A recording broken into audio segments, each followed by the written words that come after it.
Shalom and welcome once again to Treasures of the Torah. I'm Moreh Matan, Pastor Matt McEwen, and this week our Torah portion is Vayikra.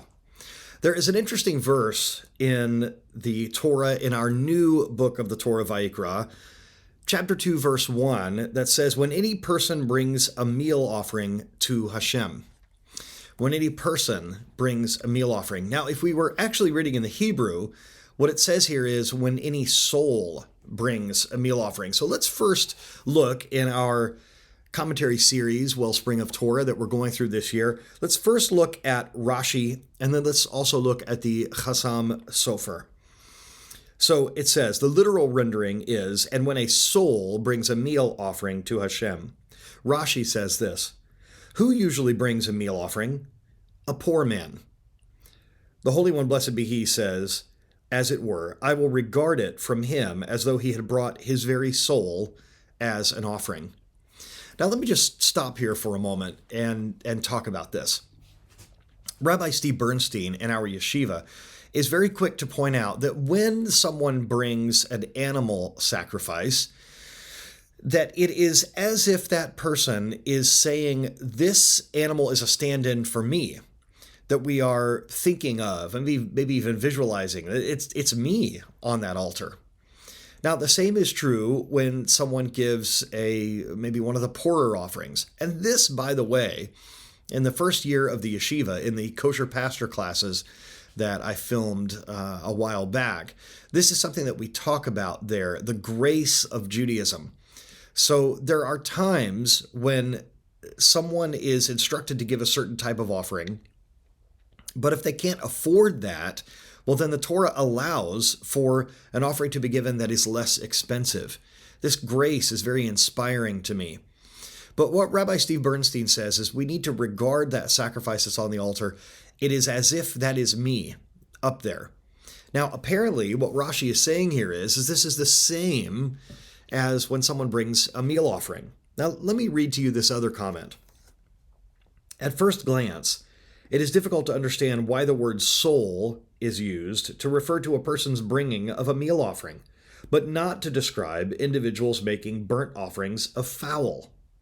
Wouldn't it be logical to assume that the flour, oil, and frankincense needed for a meal offering cost much more than a turtle dove or a young pigeon, and that therefore an individual offering fowl would be poorer than one who brings a meal offering? This seems logical. This is a great question. Doesn't the flour and the oil and the frankincense cost more than a small bird? But this can be tricky, and so let me continue.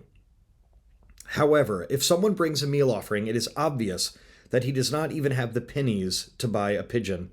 Therefore, he takes a little flour and a little oil from the produce that he has gathered as the poor man's leavings or the forgotten sheaves from the fields, and offers this as a sacrifice, depriving himself of the little food he managed to scrape together. This is a sacrifice that may be said to be considered as though he had brought his very soul as an offering. I love the poetry of this comment, and I love the insight here, because what's really going on is if a poor person can't even afford a turtle dove or a pigeon, well, where is he going to get the grain for the meal offering? I love the insight here that says that he gets the offering. Remember, we learn in the Torah about rounding off the corner of the field, to leave the corners of the field for the poor. And if some drops out of your sheaf of grain, to not pick it up, to leave that for poorer people to come along and to pick up and gather so that they can have food as well. So if a person is so poor that they're bringing a meal offering, we can assume that they are picking up these scraps, these leftovers, and of that they are giving. So I want us to think about that. I love this comment where it says, the little they have that they were able to scrape together for food, for themselves, they are giving of that for their offering. It's astonishing. It really does remind me of where Yeshua in the Brit Chadashah talks about this widow that has 2 small coins, 2 mites, as we might call them. And what does he say? She gave more than the people who gave lots and lots of money because she gave out of her need. She gave what she needed to survive. You might even say that the person that gives the meal offering in this case may even have a stronger faith than the person who brings an animal, because someone who can afford to buy a small bird is certainly better off than someone who has to scrape together what they can for their food and take from that and give to the Lord. This is a wonderful and inspiring comment that perhaps we can take with us throughout our week. Listen, you might not think that you have a lot to give, but we are instructed to give. And there are many ways that we can give. And there are many causes to which we can give. Right now, as you know, we have a shortfall of quite a lot of money, at least $45,000 to $50,000 for our synagogue project in Zimbabwe.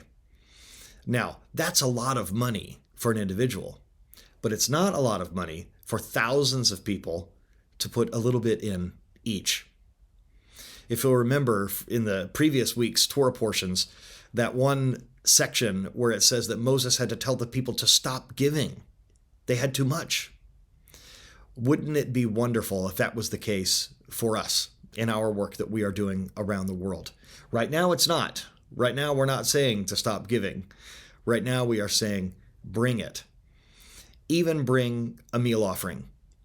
Maybe even say, okay, I'm going to fast one meal a week or one day a week, and the money that I would normally spend on that food, I'm going to give. That would be a wonderful thing. Maybe even just fast from fast food or extra little things, specialty coffees or other drinks that we like to get, especially in my country. We like to get specialty drinks, coffees and teas and things that might cost a little extra money. Maybe do without that for a week and give that money to the cause. I think it would be not only honorable, I think it would not only honor the Lord, but I think it would show that everyone is putting their little piece in, and then the Lord can multiply it. I hope this lesson has been a blessing to you. I want to wish you a Shabbat Shalom from all of us here at Ahavat Ami International and Yeshivat Shuvu. And I pray that no matter what you have to give, even if it's small, that you would give it as if you are giving of your own soul to the Lord. Shabbat Shalom and Kol Tuv.